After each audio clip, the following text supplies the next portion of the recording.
1947 में मुल्क आज़ाद हुआ। उसके बाद 26 जनवरी को इस मुल्क का कानून बना। कानून बना सबके लिए, हिंदू मुसलमान सबके लिए, सिख ईसाई सबके लिए। इसलिए इस कानून को सेकुलर कानून कहा जाता है। सबके लिए बना, किसी एक के लिए नहीं। इसकी खूबी दिखाने के लिए जा रहा हूँ। हमारे मुल्क का जो कानून है उसकी दो खूबी है। पहली खूबी ये है कि सरकारी ओहदा कोई भी कबूल करेगा तो उसको हलफ लेना पड़ेगा, अल्लाह के नाम पर लेना पड़ता है। हमारे कानून की खूबी है कि अल्लाह सबसे ऊपर। बड़ा से बड़ा वजीर आजम, बड़ा से बड़ा मुल्क का सदर अगर हलफ लेने के लिए उठेगा तो उनको अल्लाह के नाम से हलफ लेना पड़ेगा। इस कानून की खूबी है। और इस कानून को बड़े बड़े लोगों ने कबूल किया। महात्मा गांधी जी ने कबूल किया, मौलाना अबुल कलाम आज़ाद रहमतुल्लाह अलैह ने कबूल किया। इस कानून की खूबी क्या है कि जब ये कानून बन रहा था तो दुनिया के मजहब को देखा गया। 120 मजहब है दुनिया में। 120 मजहब को देखा गया कि कौन से मजहब में सबको बराबर हक मिलता है। तो इस्लाम को देख करके हमारा मुल्क का कानून बना कि इस्लाम एक ऐसा मजहब है कि जिसमें सबको बराबर हक मिलता है, कोई हक से महरूम नहीं होता। तीसरी बात याद रखिए, मुल्क का कानून है दफ़ा 25, मुल्क का कानून है 1935 का दफ़ा 2, मुल्क का कानून है 1937 का दफ़ा 223, मुल्क का कानून है 1857 का मोहम्मद अल्लाह। सबके हवाले से उसमें लिखा गया है और साफ साफ लिखा गया है हर एक को अपने मजहब पर चलने की पूरी पूरी आज़ादी होगी। कोई हिंदू हो के मुस्लिम, सभी एक डगर के राही, ये वतन ही अपना धन है, इसी के हैं हम सिपाही। कोई हिंदू हो के मुस्लिम, रहे साथ साथ जब तक तो बरस रहा था सोना, जहाँ हम अलग हुए हैं वहीं आ गई तबाही, जहाँ हम अलग हुए हैं। हिंदुस्तान की तारीख के हवाले से एक नमूना आपको देने के लिए जा रहा हूँ। मजहब पर चलने की आज़ादी कानून में है, लेकिन मजहब पर चलने के लिए दिया नहीं जा रहा है।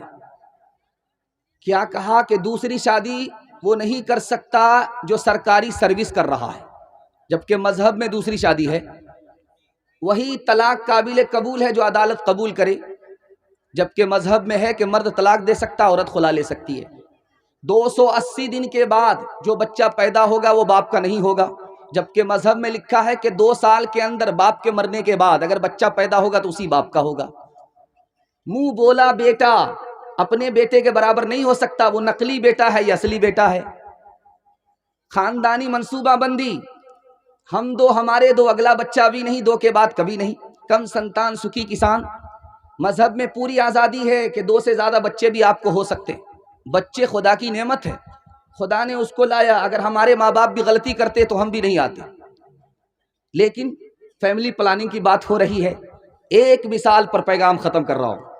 ये हौसला रखना हिंदुस्तान में जीते हुए कि जिएंगे और दूसरे को जीने देंगे। हाथ उठाइए, बिल्कुल सही जा रहा, जोश के साथ हाथ उठाइए। एक मिसाल पर पैगाम खत्म कर रहा हूं।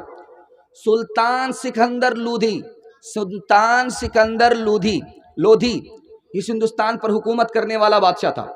उसने देखा कि थानेसर में, हिंदुस्तान का एक मशहूर हिस्सा है, वहां थानेसर में गंगा स्नान होता है, एक जमाने से हो रहा है। तो मुसलमान बादशाह था, उसने कहा कि इस गंगा स्नान को बंद कर देंगे। तो एक आलिम खड़े हुए कि गंगा स्नान मजहब की आज़ादी है, गैर मुस्लिमों को मजहब की आज़ादी देनी पड़ेगी, उसका मंदिर तोड़ नहीं सकते, उसके स्नान को बंद नहीं कर सकते, ये शरीयत का हुक्म है।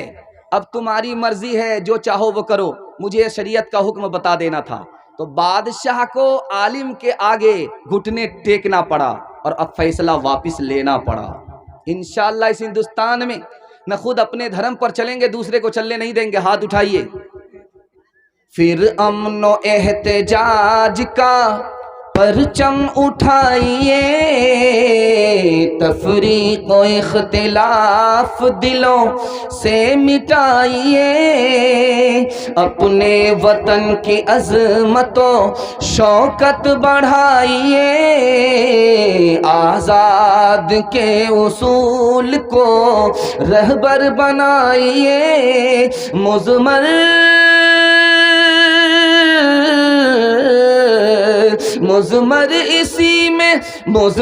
इसी में राज़े तरक्की है दोस्तों, फिक्रो अमल की धूप में खुद को जलाइए, फिक्रो अमल की धूप में खुद को जलाइए। हिंदू समाज ने मुसलमानों की तरफ से, हिंदू समाज की तरफ से मुसलमानों को कैसा भाईचारा मिला, ये दूसरा पैगाम लेकर के आ रहा हूँ। ताज़ा माहौल है, जल्दी से निकाल रहा हूँ, इसके बाद जवान तक पहुँचने वाला हूँ। आप साथ देंगे, दोनों हाथ उठा दीजिए इंशाअल्लाह। ध्यान से सुनिएगा, जल्दी से निकल जाएगा। महात्मा गांधी जी ने कहा मुसलमानों की कुर्बानी बहुत ज़्यादा है इस मुल्क को आज़ाद करने में। मुसलमानों को मैं किस मुँह से कहूँगा तुम पाकिस्तान चले जाओ? मुसलमानों की कुर्बानी इस मुल्क की आज़ादी में सबसे ज़्यादा है।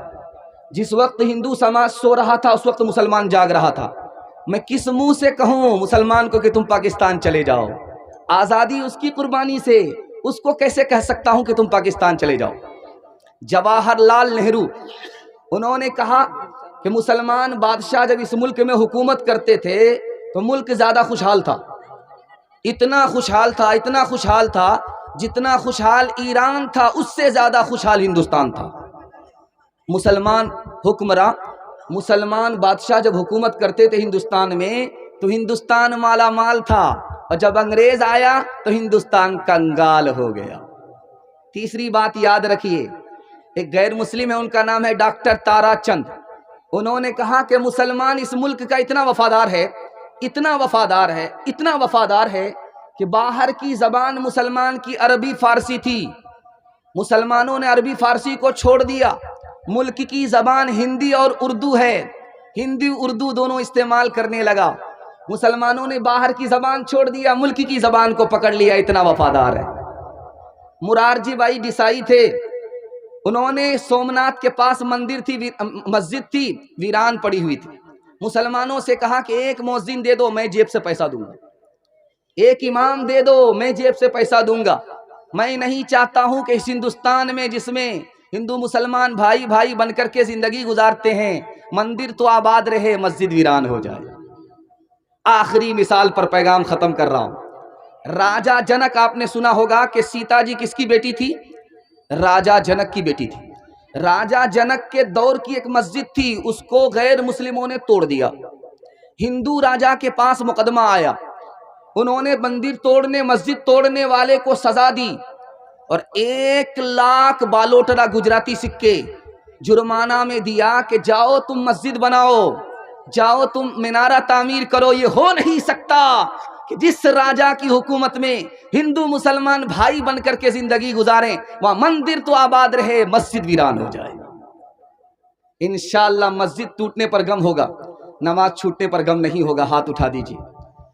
ये देखिए, अदद निकालो हर चीज के, चौगुन कर लो भाई, 2 मिलाकर 5 गुण कर लो, 2 मिलाकर 5 गुण कर लो, फिर 20 का भाग लगाए, 20 का भाग लगाए, बाकी बचे को 9 गुण कर लो, फिर 2 उसमें और मिलाए।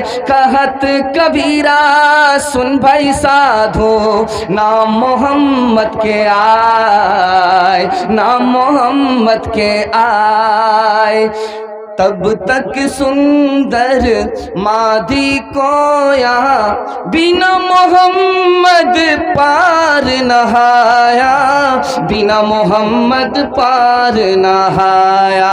हर सुंदर निर्माण न होवी, तुलसी वचन सती या सच होवी, तुलसी वचन सती या सच होवी।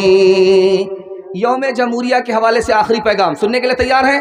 दोनों हाथ उठा दीजिए, इंशाअल्लाह 3 मिनट में निकल जाएगा। इतनी जल्दी निकल गया मुझे भी पता नहीं चला।